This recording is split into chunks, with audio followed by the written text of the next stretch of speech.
Permission না দেয় তাহলে স্যার আমি যেমন আপনি হাইকোর্টে আসুন, আমি যা আমাদের থেকে আমাদের অ্যাডভোকেট অ্যাসোসিয়েশন দ্বারা যা হবে আমরা ডেফিনেটলি আমরা হেল্প।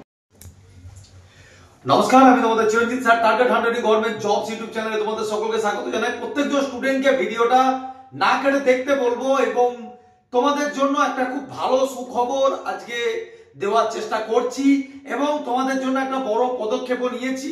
তো সবকিছু তোমাদেরকে বলবো, কিন্তু একটা জিনিস জেনে রেখো যে এক্সামিনেশন কিন্তু তোমাদের যত তাড়াতাড়ি সম্ভব সেটা করানোর চেষ্টা কিন্তু করছি এবং তোমাদেরকে এটা বলে দিচ্ছি যে আজকের ভিডিওটা না টেনে দেখবে।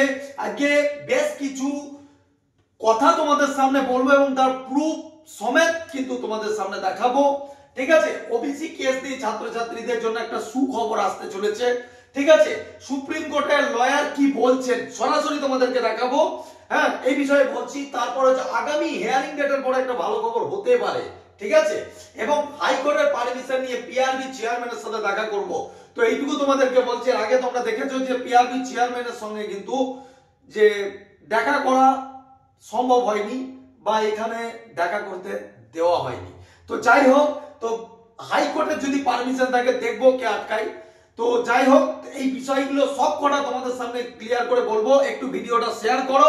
চিরঞ্জিত স্যার অলওয়েজ উইথ ইউ। তার আগে আমি অসংখ্য ধন্যবাদ দেবো আমি দুর্গেশ বাবুকে। উনি সুপ্রিম কোর্টের লয়ার, হাইকোর্ট অ্যান্ড সুপ্রিম কোর্টের লয়ার, কিন্তু উনাকে আজকে আমি কাটোয়া কোর্টে ওনার একটা কোনো কারণবশত কোনো বড় লেভেলে কোনো একটা কাজের জন্য উনি কাটোয়া কোর্টে এসেছিলেন এবং আমাকে ডেকেছিলেন। না, আমার সাথে খুবই ক্লোজ। হ্যাঁ, উনি তোমার ডাকার জন্য আমি ওখানে গিয়েছি এবং তোমাকে বলে দিচ্ছি যে আজকে উনি সুপ্রিম কোর্টে যে আমাদের যিনি কপিল সিব্বাল আছে তার জুনিয়র হিসাবে উনি ওখানে কাজ করেছেন এক সময়। ঠিক আছে, মানে ওনাদের যে অনেক গ্রুপ থাকে না, তো সেই গ্রুপের কিন্তু উনি কাজ করেছেন। ঠিক আছে, অ্যাজ এ জুনিয়র বলতে পারো। তো আজকে ওনার কাছ থেকে আমি বেশ কিছু জিনিস জানতে পারলাম এবং সত্যিই খুব ভালো লাগলো যে কথাগুলো আমি তোমাদেরকে এখানে বলি, তারপর ভিডিওটা টোটালটা দেবো। ঠিক আছে, আগে জিনিসটা দেখে নাও যে ওনাকে আমি যখন জিজ্ঞাসা করি যে স্যার ওবিসি কেস নিয়ে কি ভালো খবর আসতে চলেছে, উনি একটা কথা বলেছে তোমাদের ভিডিওতে যে দেখো ওবিসি কেস নিয়ে যে হাইকোর্টের যে রায়, হাইকোর্ট যেটা রায় দিয়েছিল অর্থাৎ অনগোয়িং রিক্রুটমেন্টের উপরে এরকমই কিছু একটা বলেছিল মানে হাইকোর্ট, অনগোয়িং রিক্রুটমেন্টের উপরে কোনো প্রভাব পড়বে না। তার মানে তোমাদেরকে এটুকু বলতে পারি যে হাইকোর্টের রায়কেই কিন্তু বহাল রাখতে পারে। দেখো সুপ্রিম কোর্টের যতক্ষণ না জাজমেন্ট বেরোচ্ছে ততক্ষণ তো বলতে পারছি না, কিন্তু স্যার এইটুকু বললো যে পসিবিলিটি ইট মে বি। ঠিক আছে, 2 নম্বর কি, এটা তো বললাম আগামী হিয়ারিং ডেটের পরেই ভালো খবর আসতে পারে। আগামী হিয়ারিং ডেটেই কিন্তু নাকি মিটে যাওয়ার সম্ভাবনা, এই ডেটে নাকি মিটে যাওয়ার সম্ভাবনা।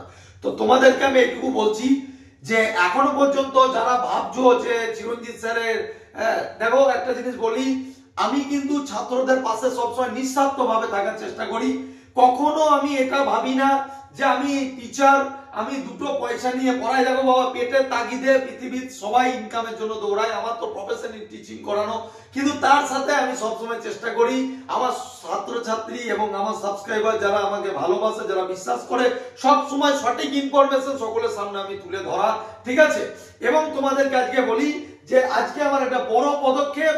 তোমরা প্রত্যেকেই জানো যে 2 দিন আগে কিন্তু আমি পিআরবি তে গিয়েছিলাম ডেপুটেশনের জন্য, যেখানে ছাত্রছাত্রীদেরকে দিনের পর দিন একটা কথাই বলা হচ্ছে যে ওবিসি মিটুক, পরীক্ষা তারপর ভাবা যাবে, ওবিসি মিটুক।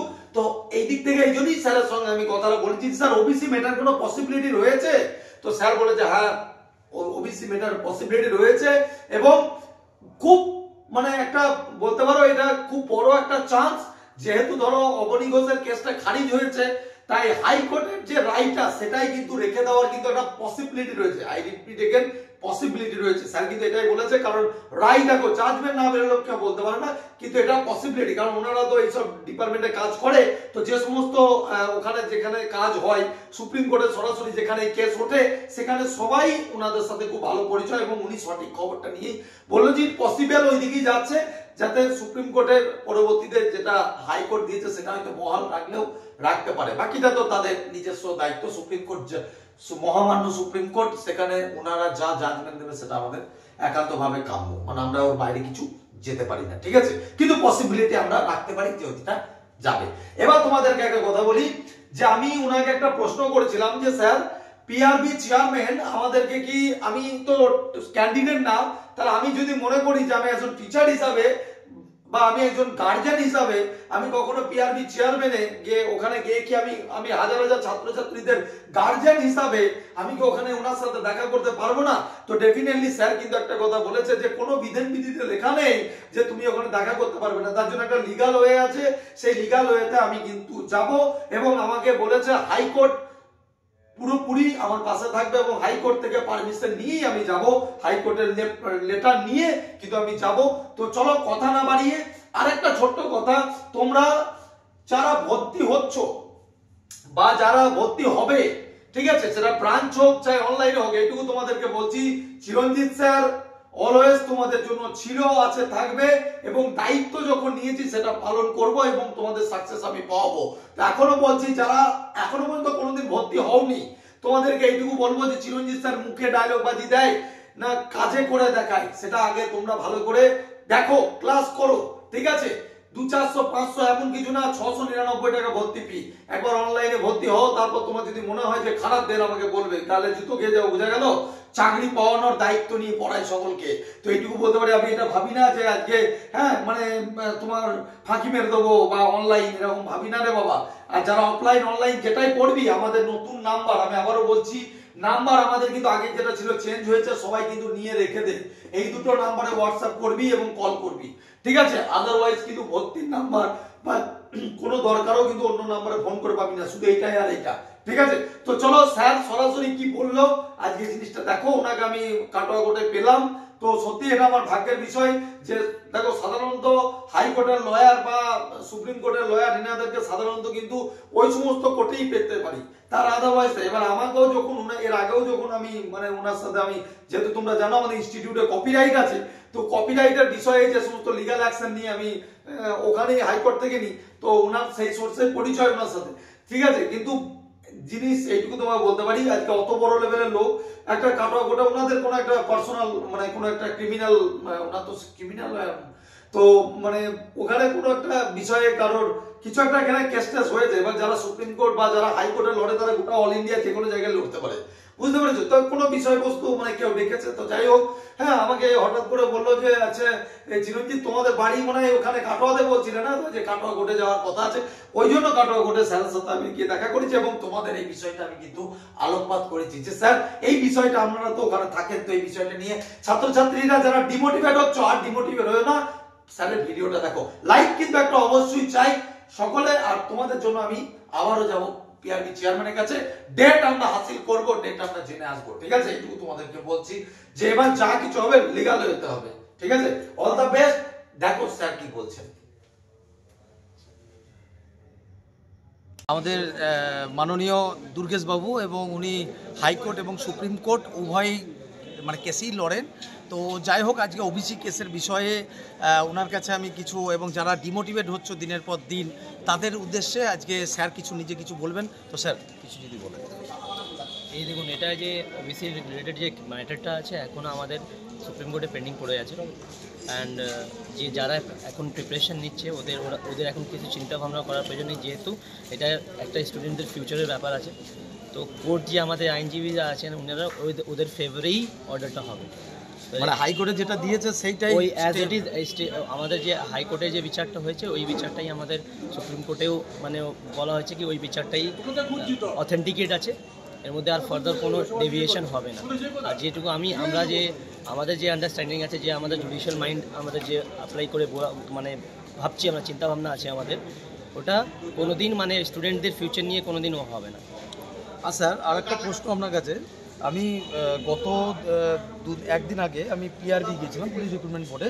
আমি সমস্ত ছাত্রছাত্রীর হয়ে যে অ্যাকচুয়ালি যখনই ছাত্ররা ডেপুটেশন দিতে যায় তখন তাদেরকে তাদের মতো বলে, ওখানে বলেছে যে আমরা স্টুডেন্ট ছাড়া কারোর সাথে আমরা দেখা করবো না, এরকম কি কোনো জায়গায় রুল আছে স্যার যে আমরা যদি দেখা করতে চাই না, বিং এ রিপ্রেজেন্টেটিভ আপনি দেখা করতে পারেন, ও পারমিশন নিতে হয়, ওটার জন্য একটা পার্টিকুলার একটা মিটিং অ্যারেঞ্জমেন্ট করতে হয়, ওটার জন্য আপনি একটা অ্যাপ্লিকেশন করুন, নিশ্চয়ই আপনি ওদের থেকে একটা পজিটিভ রিপ্লাই পাবেন। আর আপনার বসে জিনিসটাকে আলোচনা করুন table on over table. Sir আমি যদি ধরুন বাই চান্স সাপোজ আমাকে ওখান থেকে রিজেক্ট করে আমি হাইকোর্টের দ্বারস্থ হয়ে ওখান থেকে permission definitely can. They are public servant and they are bound to answer the question of every student. যার ফিউচারের ও আছে, যারা অ্যাম্বিশন আছে এই আমাদের এই ফিল্ডে চাকরি পাওয়ার, যারা মানে প্রিপারেশনটা নিচ্ছেন, ওনারা বাউন্ড আছেন অ্যান্সারেবল। দে আর অল আর অ্যান্সারেবল। সো কিছু চিন্তা করার কিছু বিষয় নেই। আপনারা একটু ধৈর্য রাখুন, আর প্রিপারেশনটা আপনারা যেভাবে নিচ্ছেন আমরা ওইভাবে রাখুন। আদারওয়াইজ কোনো মানে আমাদের কোর্টে আপনাদের জন্য নিশ্চয়ই আপনাদের ফেভারে বিচারটা হবে, যেহেতু আমরা মানে সবার সঙ্গে। যারা ডিমোটিভেট হয়ে যাচ্ছে স্যার তাদেরকে কি বলবো, পড়াশোনা ছেড়ে দিয়ে কেরলে কাজে পালিয়ে যাচ্ছে, এই করে যে আর মনে হয় পরীক্ষা দেখুন অতদিন যেভাবে ধৈর্য রেখে এরা কাজ করেছেন, আপনারা পড়াশোনা করেছেন, আর কিছুদিনের জন্য আপনারা ডিমোটিভেট হয়ে যাচ্ছেন, তাহলে এটা কিছু বলার নেই। কিন্তু আমার সাজেশন এটাই আছে আপনাদের সঙ্গে, প্লিজ ডোন্ট ডিমোটিভেট, বিকজ এটা একটা ফিউচারের ব্যাপার আছে আপনাদের। একটা আর 1 বছর 6 মাসের জন্য ডিমোটিভেট হয়ে নিজের যে অতদিনের পরিশ্রমটা আপনারা ভুলে গিয়ে আপনারা আবার নতুন থেকে আরম্ভ করছেন নিজের ক্যারিয়ারটাকে নষ্ট করে। আমি কোনোদিন এটা সাজেশন দেবো না আপনাদেরকে। মানে সবাই নিজের মতো পড়াশোনা, নিজের মতন আমরা নিজের পড়াশোনা করুন, একটু ধৈর্য রাখুন। কেন জিনিসটা যখন আইনে আছে, কোর্টে আছে, নিশ্চয়ই আপনারা একটা পজিটিভ একটা রেসপন্স পাবেন এবং ছাত্রদের পক্ষে এটা রায় হওয়া ডেফিনেটলি হবে। কেন কি যে জাজ সাহেবরা বসে আছে, আমরা বসে আছি, সবাই একজন আপনাদের ভালো যেভাবে হোক ওটাই আমরা প্রিন্সিপাল মহাশয় লড়ছেন সুপ্রিম কোর্টে। হ্যাঁ, সুপ্রিম কোর্টে আমাদের কপিল সিব্বল মহাশয় লড়ছেন, আর ডেফিনেটলি উনি একটা রিনাউন্ড অ্যাডভোকেট, এটা আমার কাউকে বলার নেই। আমাদের ফেভারেই জিনিসটা হবে। আচ্ছা স্যার, অসংখ্য ধন্যবাদ স্যার পাশে থাকার জন্য। আর সঠিক ইনফরমেশন তো দেখতেই পেলে যে স্যার আর কিছু ফার্দার হলে আমরা ডেফিনেটলি আপডেট করবো আপনাদেরকে রিগার্ডিং এনি ম্যাটার।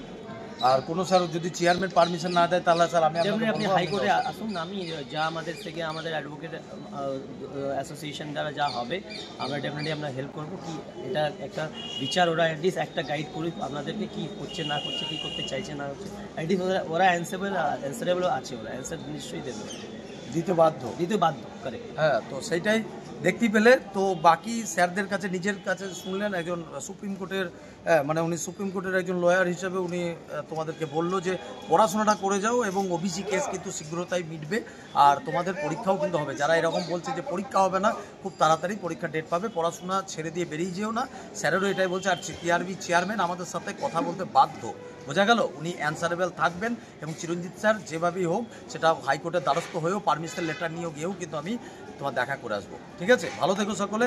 স্যার আপনাকে অসংখ্য ধন্যবাদ, ভালো থাকবেন।